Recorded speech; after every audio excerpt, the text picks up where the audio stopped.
سلام بچه، امروز اومدیم با ماینکرافت، اما با این داشمود خفن. این مود استراکچرها رو خیلی باحال میکنه. لطفا من با این همه زحمتی کشیدم، لطفا با لایک ها ازم حمایت کنید و لطفا چنلمون سابسکرایب کنیم که حمایت بشیم.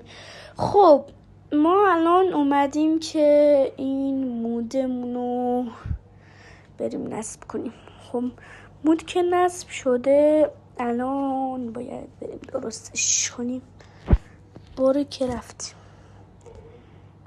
اوکی، میخواد اینجور باشه.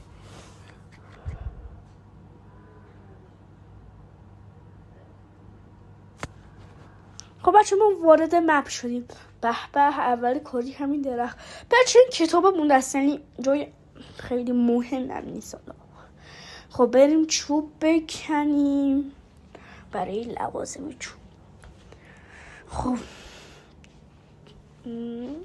به نظرتون 8 چوب بس 10 تا میزنیم.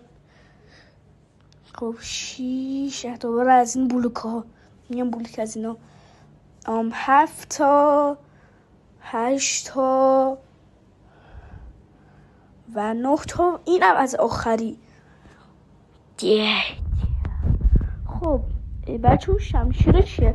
در آینده شمشیر رو میبینه، البته اگه وسایلش داشتیم. خب میز کار رو ما ساختیم، یعنی همون کرافینگ تیبل. کلی هم استیک میسازیم و حالا میایم اینو میذاریم سر جاش. خب من معمولا تست میکنم که اینا رو بکنیم بهمون دونه میدادن که بعدن میدونه، یعنی مزرعه داری میکنیم. خب بیافی به این جون گاو. خیلی نمیدونم، مثلا آدم حیوان آزار نیستم. چیریپر تو را جان مادرت از من دور شو، ازم دور شو. خدا رو شکر بلایی سرم نیاورد، خدا رو شکر. خب بیا ببینیم بهمون دونه میده.